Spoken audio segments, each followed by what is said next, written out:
We're live. Hello. Hi. Can you hear the garage door opening underneath me?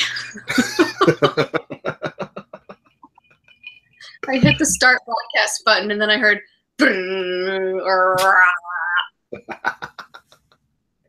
nice. Excellent. It's gonna go back down in a minute. So Yes, it is. Get excited. Garage doors do. Anyway, we are here today to talk about transition. Yes, we are. I am Amy. And I'm Derrick. I'm having drinks with Amy. What are you drinking, Amy? I am drinking. See if you can see this. From my mug. Mug. Nice. I'm from it all day, so if they suck tonight, you can blame me. Nice. And what are you with? What is in your Chicago mug? I am drinking a spiced cider with rum. Nice. Normally, this is a beverage that I would drink hot. Uh-huh. But today it was 73 degrees. Really? Yes. Wow. Okay.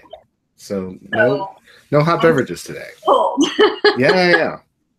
Yeah. It was a little warm today, but here. We also had thunderstorms today. Well, yeah. Ever since I got here on October 10th, it has been 70, 80 degrees. It's been like, June. It's weird. Wow. Yeah. Yeah. You brought summer with you. Yeah, it never, or never left. I'm like, oh, global warming. But what's one of the weird things? So there are like some standout things. First, what are you drinking? Oh, I'm bourbon. Four Roses, my favorite. Yeah. And, just a splash of water and a little ice and splash of bitters and makes a pretty noise. Yeah, that's the sound that this is the sound that beverages should make. Is that the sound of sophistication? Oh, absolutely. You're an adult when you've got a clanky glass. I think that goes without saying. Yeah. Yeah, it's like, so this Kansas City, I'm in Kansas City now. I moved from San Francisco, and there are a couple, standout things. Okay. One of them is the weather, which is unseasonably warm. Okay. And then an effect of an unseasonably warm fall are things called oak mites. You may have heard about them on the news. I have not. National news in some places. So oak mites are basically microscopic little bugs that bite you. Oh, fantastic. Yeah.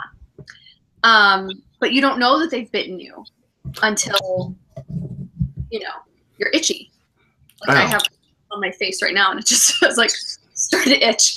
And that can happen a few hours later. It can happen the next morning. Like, it can be a delayed thing. Oh. Yay. I don't have a problem.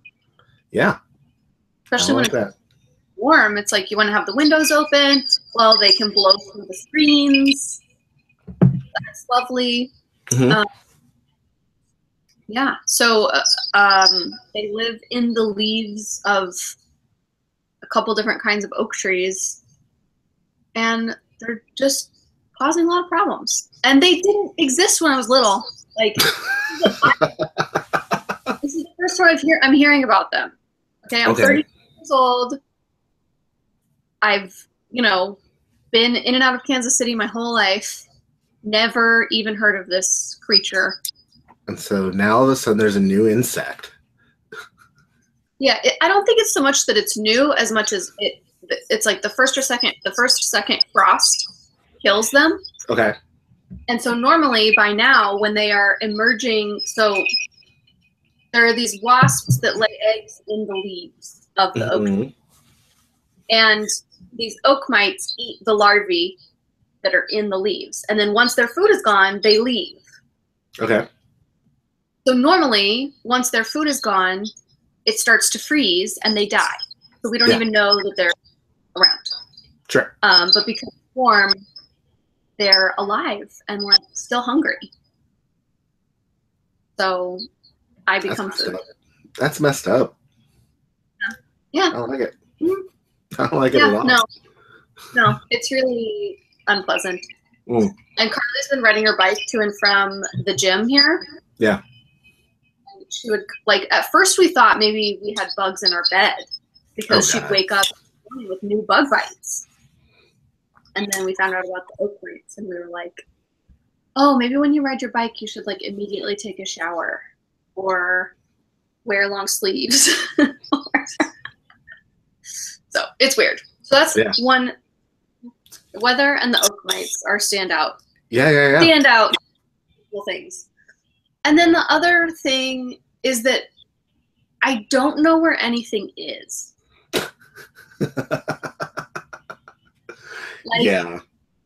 I know the general geography of Kansas City, and I know how to get around, but I don't know where my stuff is yet. Oh, I always hate that. And I don't know, it's like the distance from the bathroom to the bedroom is a lot longer than it used to be. So I now have to factor that into my time of getting ready. And some of the things are in the bathroom and some things are in the bedroom, and figuring out what needs to be where. And it's just, my brain is constantly a pretzel. Yeah. Yeah. That process of noticing whether or not the arrangement of the things is working and trying to figure out a solution, and then trying that solution to have it not work, and then start, and then try something else. In San Francisco, it was like, I'm not sure if that pillow should go there. Right. Or whatever. Now it's like, right now, it's everything. Yeah. It's everything. Yeah. Like, it's everything. So I'm slowly getting things into place, but it is. I completely underestimated that. Like all of the moving guides are like, label your boxes so you know what's in them. Okay, I did that. Sure. But now that stuff's out of their boxes, I don't know where it is. Should have left everything in the box. Right? So, because part of where we decided we wanted to talk about transitions today, because you've been going through this fairly massive transition of changing location. I mean, like, big change of location. I'm living with my parents. You're living with your parents, and your work stuff is in flux, and everything is kind of like big honking transition right now. Yes. So how are you staying sane? What are you doing to stay sane through all of this transition?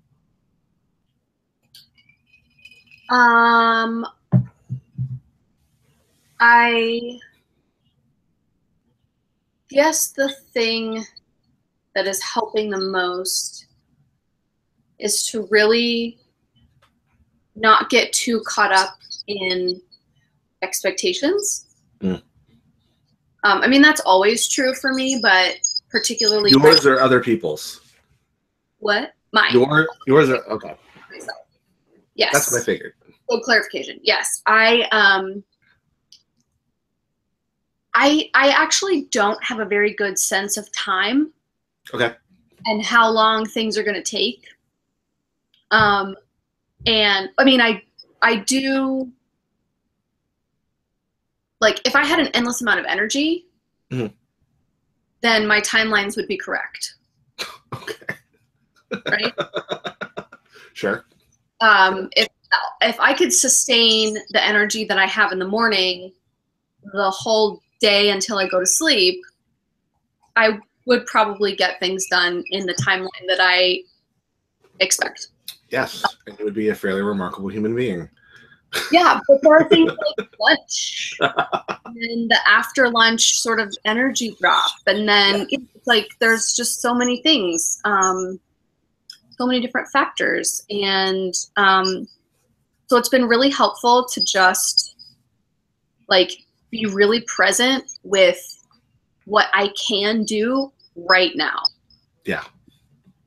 And everything that I can't do right now, just completely let it go. Yeah. So that it's not even in my consciousness. It's not in my subconsciousness. It's not in my body. It's just, somewhere else. I also have a tendency to be, I have a lot of like swing energy, which means I tend to like go over here and do a little bit, and then go over here and do a little bit, and go over here and do a little bit. And eventually everything gets done. Mm-hmm. But, it's little progress in little places that adds up. Yeah. Over time. The biggest project that I just finished on Friday night was painting the basement. Yeah. You showed me. I moved into the basement here at my parents' house, and it was royal blue because it was my dad's man cave with the NASCAR theme. And I was like, I can't live in a cave. So I presented my dad with a handful of color swatches, and he picked the one that was the least offensive to him. Because, of course, he said, as long as it's not gray, and gray, like a soft gray was really the only color I had in mind. Sure. So it's like a bluish gray now, but yeah. But I finally got that project done, or at least as done as it's going to be for now. Right. And so really it's just since Monday that I've been like organizing the space, and like collecting the things that I like, the containers and stuff that I need to store the stuff. So yeah, just really like being patient, which is, a challenge. Sure. Being patient with myself, being patient with the circumstances, etc. And just being easy on myself about that. Not beating myself up, not being too critical of myself when I had 5 things that I wanted to accomplish and I did 2 of them. Right. Right. That's just how I work in general. So I'd say that's probably true for a lot of folks, but I've just, it's like in the midst of the chaos and not knowing where things are and not having a routine at all. I've been really like, I've had to just remind myself that the routine will emerge organically and I can relax around that. Yeah. And you can just really acknowledge and honor the desire for it without feeling like I have to make it happen right now. Yeah. There's a part of me that's like, okay, I need to get out my calendar. I need to schedule every single thing that I need to do. And it's like, well, that just isn't very realistic either. So it's gentler on myself to, really take things one day at a time. Yeah. Which may not be very strategic or whatever, but it is what it is. Yeah. And and to just enjoy myself. Like, yeah, there's a lot of work to be done around my, rebuilding my business and organizing my stuff and all of that, but to also just honor that I need to have fun too. Yeah. And to not be afraid to take a break and, go hang out with friends or whatever. Yeah. At the same time. I am a total nester, and I really enjoy it a lot. Which is good, which is very good. And I think one of the things that I think your situation highlights for me is like you needed the transition, right? Like the transition from San Francisco to Kansas City was like a thing that you needed. And even a transition that is a good needed transition, like you're going from one place that was less healthy to a place that is more healthy. Even those transitions can be really challenging and really hard. And I think sometimes we lose sight of, particularly in the middle of going through the craziness and the boxes of like, oh yeah, this was something that needed to happen. This is something that's good. And like all of the stuff that I'm dealing with right now is so much better than what I just got out of. Yes. And I have so much more energy to do what needs to be done. Cool. Like I was at the end of my rope in San Francisco. I was just exhausted. And like, I mean, you know, a road trip through the Southwest wasn't too bad either. Sure. It was sort of refreshing and resetting. I had like 2 weeks of vacation. But yeah, I mean, it's like I wake up in the morning and it's like, I'm not cold. That's nice. Like I haven't been cold since I got here.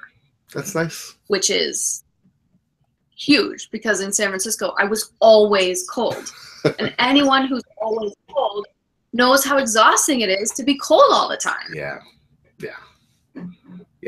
So even just that simple little thing is like, you know, has a huge impact over time.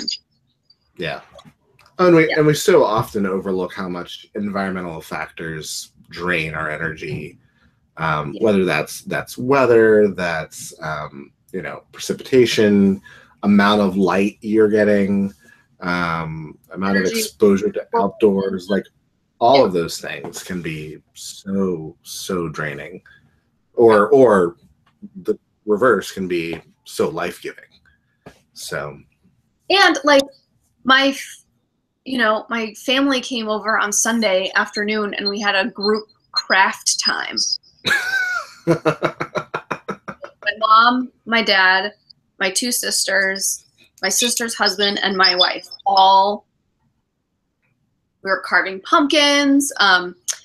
My dad and Carly and my brother-in-law were in the garage making a bike rack for Carly's bike. Nice. You know, it was like so cute and fun and something that just wasn't a part of my life in San Francisco at all. Yeah. So, yeah, it's definitely good. Yeah, that's really good that you can keep perspective on those things that, again, keeping your eyes on the ball of like, this is why you made this transition. It's not, it's, you know, again, you can be frustrated with the change of space and the you know, missing stuff. Those are my top 3 things. Like, it's been unseasonably warm. There are these weird oak mite things, and I don't know what anything is. Like, but that's kind of it. Yeah, none of those are deal breakers, you know. I'm also not making any money yet, but well, that could be a deal breaker at some point. That's a familiar stress. So sure. I mean, that's one you know. I have a roof over my head. That's going, like, you know, it's okay. And ultimately, you're living in a much more affordable city. So, yes, like that's going to change that stress significantly. Yes. Yeah. So how about you? What do you know about big change? So I've had a lot of them, and I was just kind of thinking, like I was just running through some of the big ones in my head, and getting married, getting divorced, having kids, going from 1 kid to 2 kids. you know, the thing that I like, just in terms of a lot of reflection I've been doing lately, is the transition that I made to full-time ministry. I took a call at a church in Springfield, Ohio, when I was living in Pittsburgh. And so just to give you the timeline there, so I wrap up my last day of work in Pittsburgh. I think it was like right before Christmas. It was like December 20th, 21st, something like that. We moved from Pittsburgh to Springfield December 27th or 8th. I start my new full-time pastorate January 3rd. I turned 30 January 12th. My son is born January 22nd.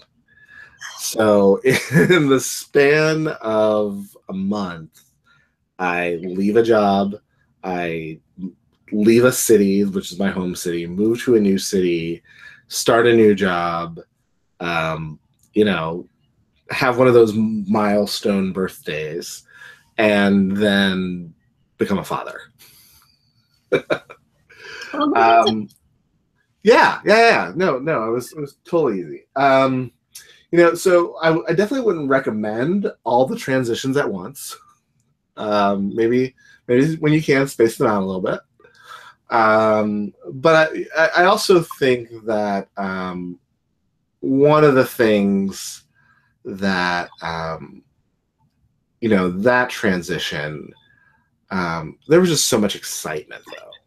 Like the finally getting to like live into my call, my pastorate call.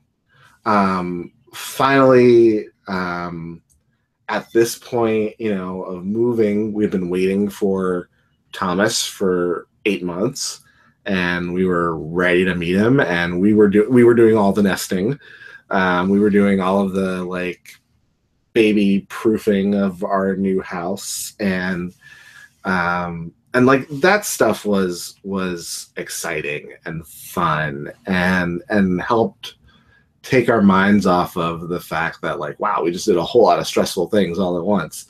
And then, you know, once Thomas was born, you know, it got real easy because, you know, newborns are a piece of cake. I was like, really? Yeah. No, that's totally the way I remember it. First person I've heard say that. It's total bullshit. Yeah. So, but the energy changes then because you don't have any energy because you're totally sleep deprived. Yeah. But I mean, in some ways, it was the climax of the move. In some ways, of that was the last piece of the puzzle, and then we had our little family of 3, and that was cool, and that was fun, and it was exhausting, but in some ways it felt like once he arrived, the puzzle was complete. One transition that I was less prepared for was that yeah, I know what you're saying, like, it sounds like you were pretty unprepared for that last one. But in terms of just the preparation, was the transition of going from having 1 kid to having 2 kids. That was a completely blindsiding kind of thing. And actually in some ways continues to be. Because you go from having, on my ex-wife's side, Thomas was the first grandkid. So he was like the center of the universe. I mean, the world revolved around Thomas, and rightfully so. He was cute. He was smart. He was everything you could hope for. But then all of a sudden, this other cute human being enters the equation, and they are super cute. And Like, they're pretty cute. Cuter than average children. Well, thank you. That's very nice of you to say. And I have this great picture. Maybe I'll put it on the on our Facebook page of Thomas right after Sophia's born, and we've kind of got Sophia draped across his lap, and he's just sitting there like, what is this? What is this thing? Like, send it back. I don't want it. And there's, what are you doing to me? And there really is this point of like that first week of her being home, of his just kind of like, is this staying? Is this? How old was he at the time? He was 2. He was a little. He was almost 2.5, and had just had 2.5 years of being everyone's favorite thing. And so just like the energy of like, instead of being able to double team the kid, you have like one-to-one, and sometimes you're outnumbered by kids, like that's the thing where you really start to freak out, like when you're outnumbered by them. And it shouldn't be so intimidating and scary because they're way smaller than you, but there's more of them and more needs, and they're not good at articulating them. And it's just like that, I think in some ways was a much harder transition even than the transition from no kids to 1. And I think the things that kept me grounded in both of those transitions, I think, was, well, I mean, in some ways, to be completely honest, there are a lot of, I wouldn't call that the most grounded time of my life. And I think that there are so many things, there are so many things that I think, just in terms of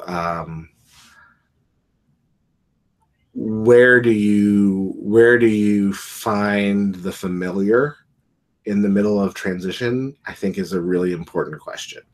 Yeah. And so the familiar, can be things like, it's weird how like, even as you're talking about unpacking, like things like using your own dishes and using your own towels and like knowing where your clothes are and setting up your TV and watching the shows that you normally watch, and those kinds of things become the grounding things for you. And then, as at the time, particularly with Thomas, I was grounded in the ritual of the church. Mm-hmm.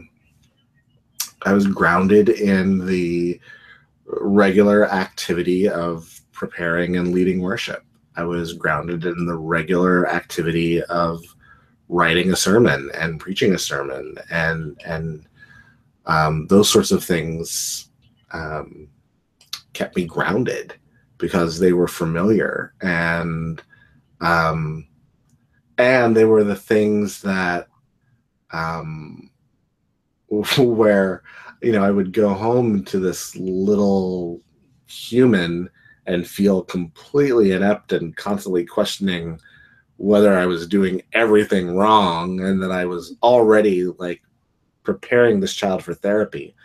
And then having this place where I felt kind of competent, and I felt kind of like I know what I'm doing here. Mm-hmm. And I think those kinds of things, those sort of anchoring experiences in the middle of transition are really helpful.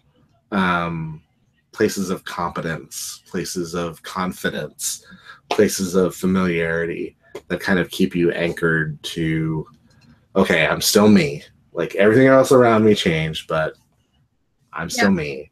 I can still do the things. Yeah, it was.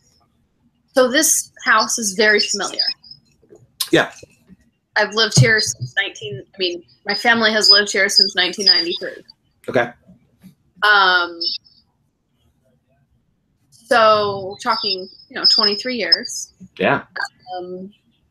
And all of my stuff is very familiar to me. Yeah. My furniture, my clothes, my books, all of those things. And that first morning, waking up in a familiar place with familiar things, and the combination of those two being completely strange. Yeah. I was like, okay, I know this place and I know this stuff, but I don't know them together. It's the worlds colliding thing. Yeah. And it's interesting because I've talked to a lot of friends who lived with their parents for the 3 to 6 to 12 months before they bought a house. Yeah. And it's so interesting to me that that's just such a common thing, for my generation. I don't know if that has happened a lot previously. But I have friends who are like, yeah. Yeah. And some of them lived with their parents with their kids. Yeah. Uh-huh. I have a friend who is doing just that right now. He and his wife and their daughter are living with his in-laws while they're house hunting. And it's like to be the in-law. Yeah. Has to be really trippy. Yeah. Yeah. Like Carly's not here. Well, she's downstairs watching the Cubs game. But sure. I'm sure that her experience is completely different from mine. Yeah. Because she's got even less familiar than you have. Right. Yes. And in San Francisco, she always drove. Like if we were in the car together, she always drove because she didn't like my road rage. It just made her too anxious. And here, I always drive. She's like, can you drive? Just drive. You know where everything is. You know where you're going. Just drive. And not only that, but here, I don't really have road rage because there aren't as many people on the road. The roads are twice as wide. It's not as congested. I didn't realize how much the congestion on the roads. Bay Area traffic is an angry driver. Awful. Bay Area traffic is awful. I know. Turn the best of us evil. I'm driving down the street here and I have to know what the speed limit is. Because you can actually go over the speed limit because there's no one in front of you. Correct. Unlike most of the Bay Area. It doesn't matter what the speed limit is. You're going as fast as the person in front of you because there's always someone in front of you. Yeah. Yeah. Rush is definitely a rush hour here, and that gets a little bit crazy, but it's nothing compared to the gridlock. Yeah. Yeah. Of a science game. Yeah, I've been there. So we've talked a lot about storming right now. What's that? There's actually thunder right now. Oh, all right. It's thunderstorming. Getting flashes of lightning through the windows. That's the Midwest. I hope we don't lose you. That'd be bad. Lose me all. Maybe, hopefully, probably be right back. I don't know. Give me just a few more minutes. Just give me some time, clouds. We'll see. DSL connection. I don't know if we can. We'll see what we can do. So we've talked a lot about kind of personal transitions, but I've also been thinking a lot as we're going through this. Thinking a lot about institutional transitions and group transitions. One of the things, obviously in the world that the two of us inhabit, I think a lot about how institutions handle leadership changes, like how churches deal with pastors coming, going, One of the things that we talked about at Unconference, this is the place where Amy and I met a couple years back. But at Unco last week, we were talking about the baggage that can carry over from previous leadership of a church, and how damaging that can be, and how oftentimes churches don't handle that transition of leadership very well. And I mean, I know that that's true for lots of institutions, but churches are what I know best. That's something that I think is really interesting, because then you get into family systems theory and all that kind of stuff. The way that groups and institutions handle change is fascinating to me. Absolutely. And I think it also depends on the polity of the church. Leadership change, particularly a change in staff or a pastor in a congregational church versus a Presbyterian church versus a Methodist church versus an Episcopalian church. It's because of the way that is supposed to happen. Right. On the polity, it really shapes the experience of the church member. Yeah. And it shapes the experience of the pastor in ways that I feel, for the most part, in most denominations, could be handled better. Yeah. Yes. Need to say it that way. Yes, I think that was a lovely understatement. It's a mess. Let's fix it. But yeah, I mean, like the congregational change and transformation work that I do, there is always that pastor from the past who often was the pastor at kind of the height of the church. Yep. And that person becomes sort of infallible. Yes. And that person is an apostle of their own kind. Yeah. In a sense. And it's like people are,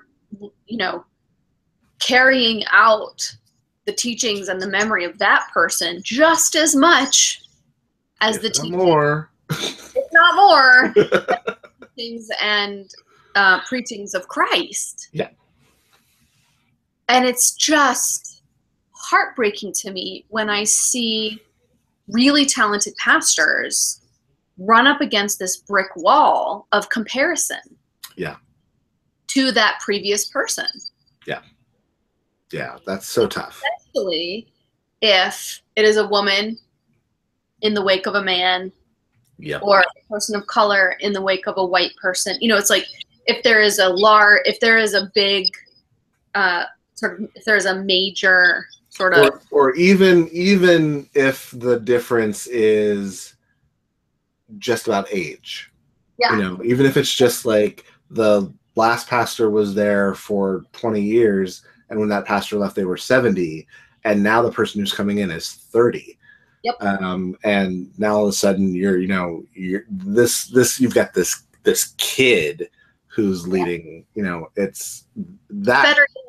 Better yet, you have like a 30-something associate, right, with a 60-something senior who really needs to go.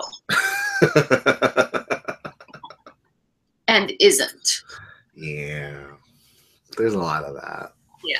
To be that associate who's like, oh, there's so much potential here and we could do so much and there's so many ideas and yeah. Yeah. Have you seen these transitions done well? Have you seen one there where you were just like, okay, that church did it well?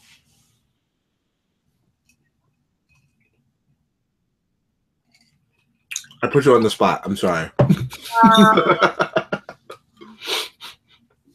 Like a leadership transition or? Sure.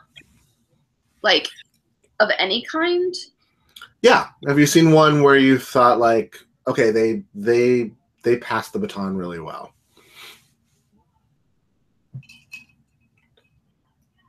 That's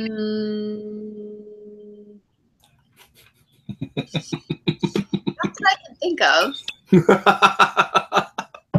I mean, I will say that my co-founder at Sanctuary for the Arts, Jeff Chaffetz, his current call, the transition between him and the guy that was there right before him seems like it was fairly smooth. Because the rocky transition that we're talking about happened a couple pastors previous. Yeah.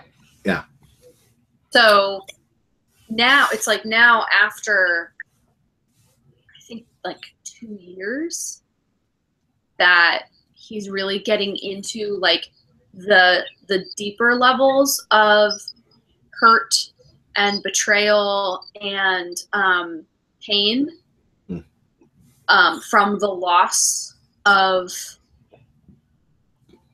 the pastor that is the source of comparison. Yeah. And I find that a lot of times, if there isn't a particular pastor that the new person is being compared to, there is a period in time. Yes. That is the golden age that they are being asked to return the church to. Right. And replicate that somehow.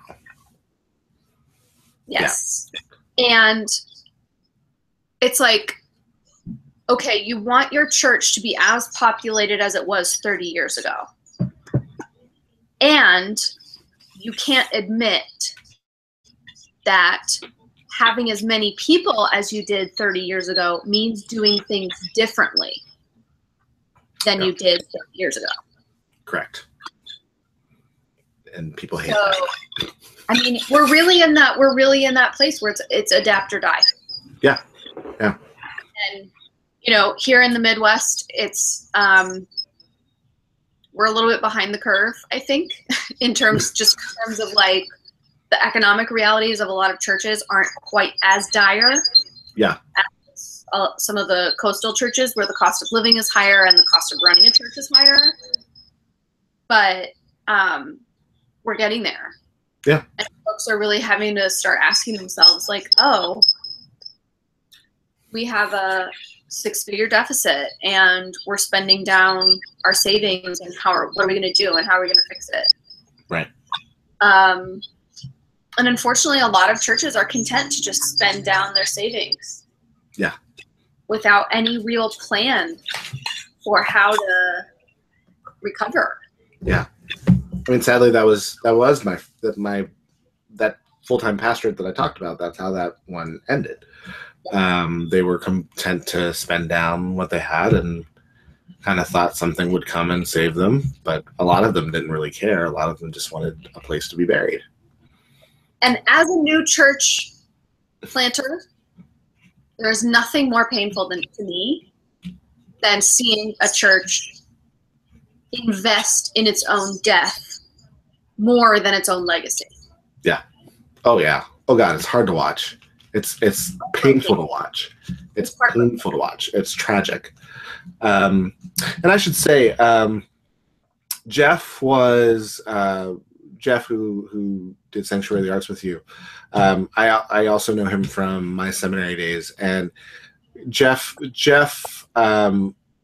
specializes in interim ministry and helping churches through that transition. And I think that more and more is becoming such an important skill for people to have that interim training to actually guide organizations through transitions. And I think, the nonprofit I was a part of for a long time, when the founding executive director left, he hired the new executive director from within and had been talking about the transition for months and set the organization up financially to handle the transition. And I mean, it looked on paper like this was going to be just the best transition ever. Right. And it wasn't. It wasn't. I mean, it's still there. Still was all the comparison. There was all of the new ways of doing things, going from a high extrovert founding executive director to a more introverted, thinking about organizational stability kind of thinker, from someone who's highly relational to someone who is highly systems focused, and all those shifts and oh. Sorry. I heard that, but I did hear it. told me. No, it's okay. But even that, as much as we prepare, I think, and that's why I do like that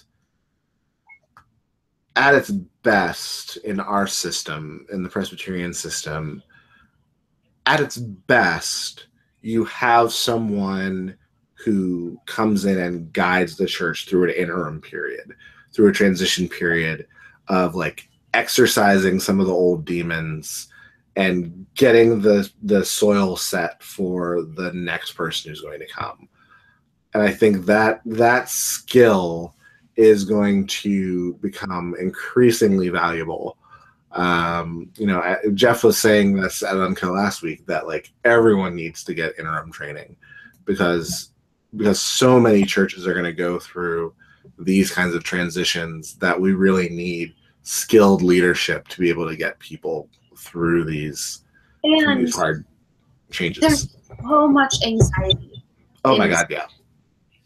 Like there's so much anxiety in our culture, mm-hmm. in our country right now. And within, it's like the church systems are a microcosm of that. Oh, absolutely. And so, especially when scarcity is the root of the anxiety. Yes. Yeah. I mean, if we're really in an adapt or die situation and death is scary and change is equally scary. Yeah. Then there's no way forward without confronting one fear or the other. Yeah.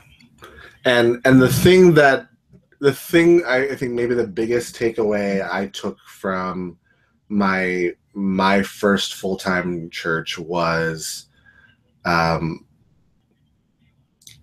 for a lot of people, death is way less scary than change. Yes. And that was an awakening. That was an aha for me to like, because that's not me, that's not how I'm hardwired. But for a lot of people, death is far less scary than change. Yeah. And so, if you're going to ask me to change or we're going to die, then let's prepare for death. And that was something that I personally wasn't prepared for. Yeah. So, hey, speaking of leadership transitions, by the time you and I have our next show, we will have a president-elect. Yes. We will have our lovely nation, assuming that our nation is still standing the next time that you and I speak. Which really brings me to, I feel really the only way that our culture and our churches and our institutions are going to ever gracefully navigate change. The only way for that to happen is for us as individuals to learn how to gracefully navigate change ourselves. Yes, absolutely. That is not something that is modeled for us at all. No. I mean, when you have a major presidential candidate saying that they may not accept the results of the election, that's a problem with the whole, peaceful transition of power thing that is kind of foundational to the stability of our country. Yes.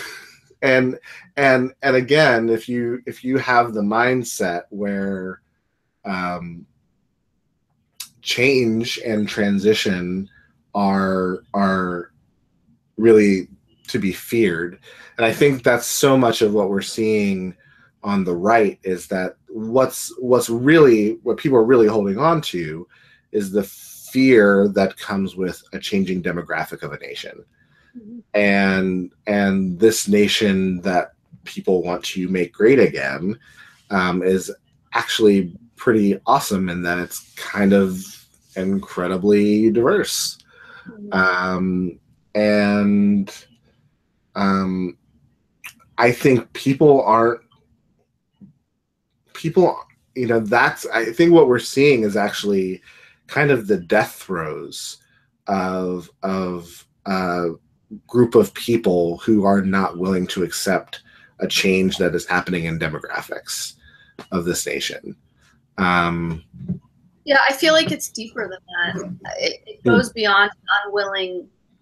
It goes beyond not being willing to accept and into fear of. Yeah. Like absolute terror. Yes. Like, I know someone who is a lifelong Democrat, like staunch Democrat, and wants to vote Republican because of gun control only. Like, I don't get it. What? I don't get it. Like, you're willing to sacrifice women, the rights of women, the rights of people of color, LGBT rights for this one thing. That seems absurd to me. I don't get it. Are you joining us now? Hi. How are you? Good. How are you? I'm doing well. No. I just want to say hi, Derrick. Hi. I came from painting and wine. This is my drunk mom. The painting had to stay in the car. Oh, did the wine? Your painting is still in the car? It's in Joyce's car. Oh. Because it's raining. Okay. Well, we're talking about... You're getting way too serious. I had to lighten it up. Oh.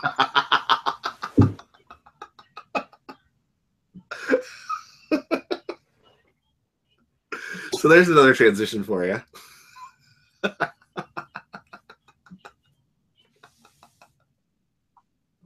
Anyway. It happen every time, I hope you realize. I know. We're just at some point we're just gonna have to build it in as a segment. And then we'll do like a medley, like a montage.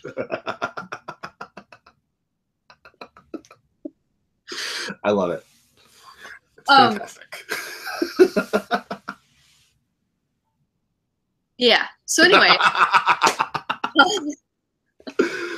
Oh no! I think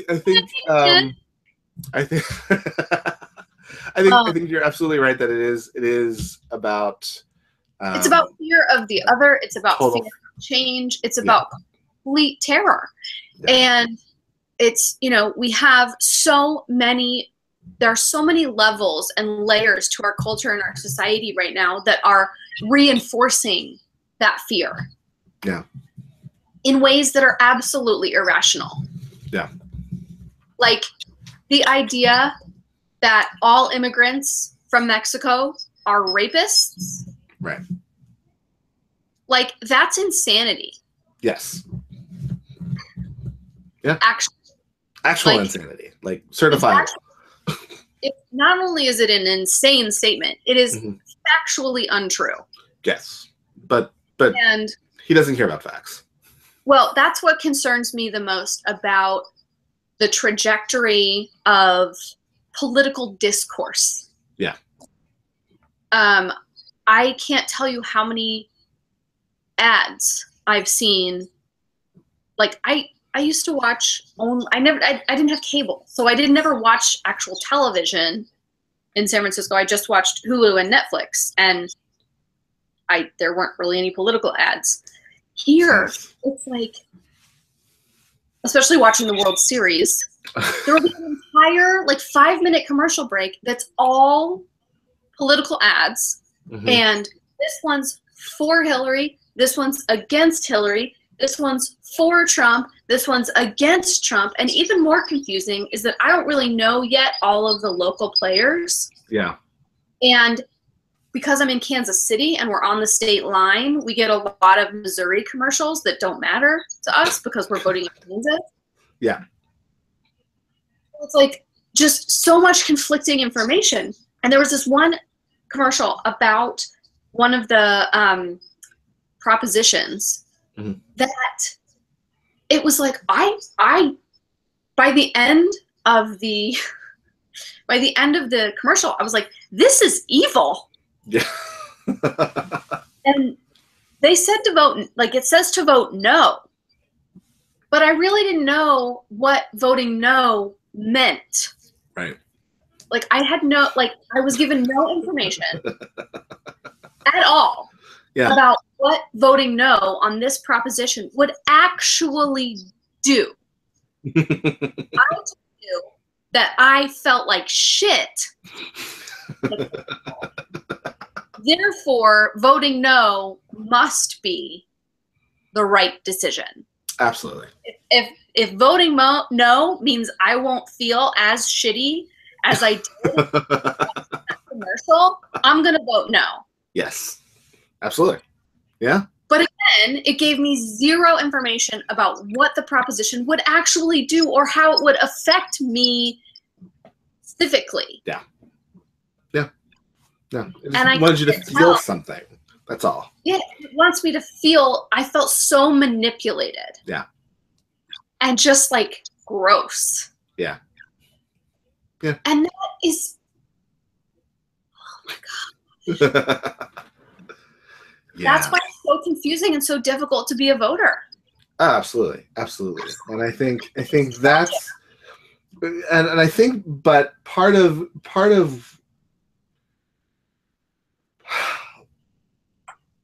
what I'm trying to, and maybe what's even more challenging for me is the fact that like after this time next week, I won't be a voter anymore. I'll be a citizen. I just voted. You'll be a person. constituent. I'll just be another constituent. And the fact of the matter is what we have to do is figure out how to be a good constituency, right? And part of what that means for someone like me, and I think this is true on the personal level, I think this is true on an institutional level, and I think this is true on a national level. Part of how we do transition well is we have to find ways to move forward while honoring what came before. Yep. To the extent that it can be honored, right? Like not everything from the past can be honored, and like we gotta be able to say that. Right. Yeah, there's some really bad ideas. some really bad shit happened in the past. And we can't honor all of it. But like to the extent that we can honor things from the past, we have to be able to honor them. But we also have to move forward. Like, my God, we have to move forward. We have to. We just can't agree on what moving forward looks like. Well, I mean, I do think we have to agree to move forward. I do think there are some people who want to move us backwards. Well, but to them, forward means backward. Yeah, I guess. Like to us, it's backwards. Yeah. Like before President Obama, I couldn't get married. Right. I didn't have health care. Right. Right? Right. Now I have both of those things. No president has impacted my life so directly. Yeah. Yeah. Than President Obama. Right. And we should be moving forward. Yes. And there are people who believe because of the fear-mongering and the xenophobia, fear of the other, fear of the unknown, that that the strides that Obama has made are not forward. They're sideways. Right. Yeah. Paving the path to hell and damnation and Sodom and Gomorrah. Like. Right. Yeah. No, I guess. I know that that's true. I know that that's out there, but it's hard, and it's starting to just feel like exhausting to like, as much as I know how important it is for us to, like, for democracy to work, to honor all sides of a dialogue. Like, sometimes it's just exhausting to do it. Yeah. I'm kind of out of bandwidth for it. I'm kind of spent. Yeah. Kind of spent on. We have a government that makes choices by committee. Right. And for any of us who are involved in churches, know how difficult it is to move forward. Yeah. When you have to get consensus from a committee. Yeah. Now, there are definite pros and cons to that committee consensus, right? Like, it's awesome that we don't have a dictator who just does whatever they want. Sure. There are checks and balances and the balance of powers and all that. And at the same time, our government processes are archaic. Yes. Compared to who we are technologically and socially. Absolutely. Yes. Right? And the church is the same way. Yes. Oh yeah. So it's like a friend of mine had to go to an emergency board meeting at her church. She's on staff. The emergency board meeting was scheduled a week out. That's not what an emergency is. Okay. So emergency board meeting meant we're going to meet in a week to discuss this crisis. That's not what that means. No. If you're in a corporation, an emergency meeting means it started 5 minutes ago and you're already late. Right. Right. Like, if we think about, like, Apple, like, let's put, like, Apple and Google and Facebook side by side with the U.S. government and the church. The extremes of efficiency.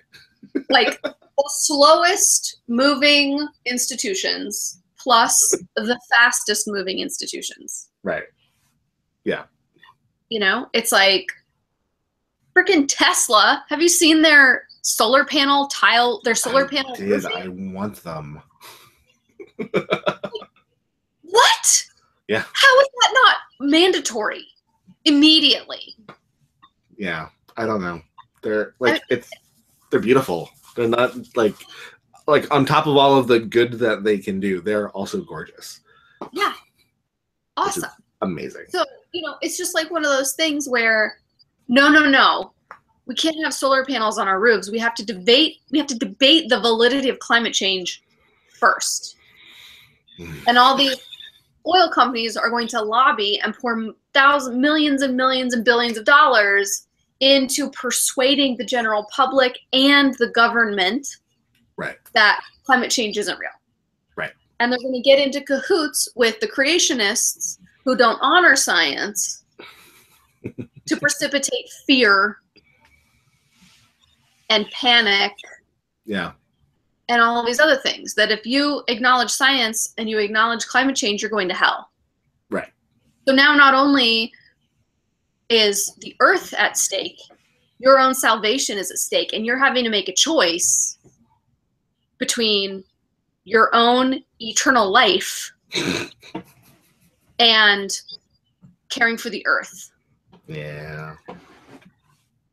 That's what? You should still make the selfless decision and care for the earth, but well, I understand why that's harder. so how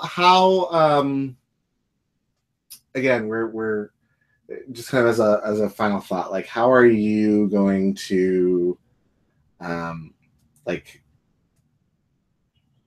I feel like no matter what, self-care next Tuesday is going to be really important. Yep. So what are you going to do to take care of yourself next Tuesday? I'm actually going to a young clergy of Kansas City gathering. Okay. Normally the meeting, the gathering is early in the morning. Uh-huh. On the second Tuesday. Uh-huh. And they've decided to do an evening so that we can be together and be there for each other. Uh-huh. Which I for. Uh-huh. So that's what I will be doing. If Donald Trump is elected president, I don't know. Yeah. I really don't know. And if neither of them get the electoral votes that are required, I don't know. It's making me break out in hives. Well, I'm okay with that. I'm leaning into the reality and the fact that I don't know. I don't know what's going to happen. I'm going to do my part to ensure that the person that I support is supported. Yeah. And, that's really all that I can do. In my own personal relationships, when someone has a differing opinion from me, I tell my story. Yeah. I tell my story and I tell my side of things. I had an uncle say to me, well, if Hillary wins, it's just going to be Bill running the White House. Who do you think ran the White House in the first place? Bill was a little busy. Yeah, well, and it's funny because the main accusation when Bill was in office was that Hillary was running things. So, yeah, you can't have it both ways. And I'm like I had to not go on a sexism rant about oh, of course a woman can't run the country. Right. I love what Louis C.K. said about, we've had fathers. And Hillary would be a mother. Right. Hillary is a mother. And mothers take care of shit. Yeah. Yeah. He talks about how, at best, fathers can, at their best, fathers are 40% of a two-parent situation. Yeah. If they're incredible, stellar dads. Yeah. He's even at their worst, the women are still 60% of that equation. There's something to that. Yeah. Yeah. So, and I love what Oprah said. She's like, she's not coming over to your house. Dinner. You don't have to like her. Yeah. You have to vote for her. Yeah. I was like, pretty much. That's fair. That's fair. She's not running for friend in chief. No. No. And I personally don't want a fascist demagogue white supremacist to be in charge of the nuclear launch codes. Yeah. Yeah, or anything. Or anything. Or anything. In charge of anything. Okay, you can be a talk show host. Yeah, sure. And you can say all the awful things you want on your talk show. Yep. People do it every day. People can opt out of Trump TV. Yeah, right? Yeah, I don't know. Get out of my face. just be done. Just be done. If I can change the channel, that'd be great. All right, so Amy, that I don't know. Yeah, that's fair. I'll cross the bridge when I get there. Okay. How about you? Kids have off school, so we're talking about going to the aquarium or just doing something where we can just just not think about it, you know, like vote first thing in the morning and then just like spend the rest of the day, you know, laughing and being human, you know. Sounds good. And because you know, like there's nothing. What's that? You can make an apple pie. Yeah, they make an apple pie, perhaps. Because what's more American than that? Honor America with apple pie, Derrick. Exactly. So yeah, I mean that's I think that's the plan. Is just like, you know, it's one of these hold your kids tight moments anyway. So it's like, yep. So we'll spend the day with them. Absolutely. Okay, so you're in a new location and you are accepting clients, yeah? Yes.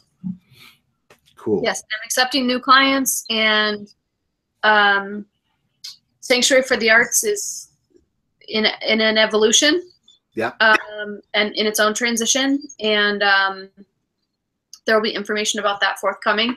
Cool. And we'll be back in 2 weeks. Yep. About something. Yeah, we wrote it down. Did we?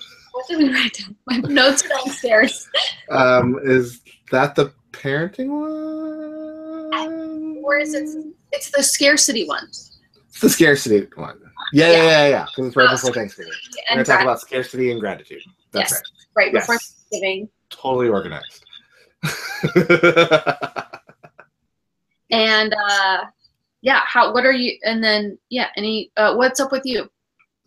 So continue, if you are interested and you are able, go to patreon.com/Derrick L. Weston, and you can support writing I've been doing. Thankful for all the people who have been supporting me. It's been really awesome. It's been totally terrifying to put myself out there like that, but it's also been really gratifying, the little community of people who have been supporting my writing. It's been really fun. So yeah, thank you for that. And so that's the biggest thing going on with me right now. Sounds good. All right, so we will be back in 2 weeks talking about scarcity and gratitude, and hopefully the world will not have ended, and there will be a uncontested happy ending election. Yes. All right. It's good to see you. It's been I've missed doing drinks with Amy, so I'm glad we're back. Yes, we are back, and hear that? There's more thunder. Anyway, we are back, and we will be doing every other week until the holidays, where we'll take a break, and then we'll be back after that even. Awesome. Sounds good. Awesome. Take it easy, everybody. Bye. Until next time.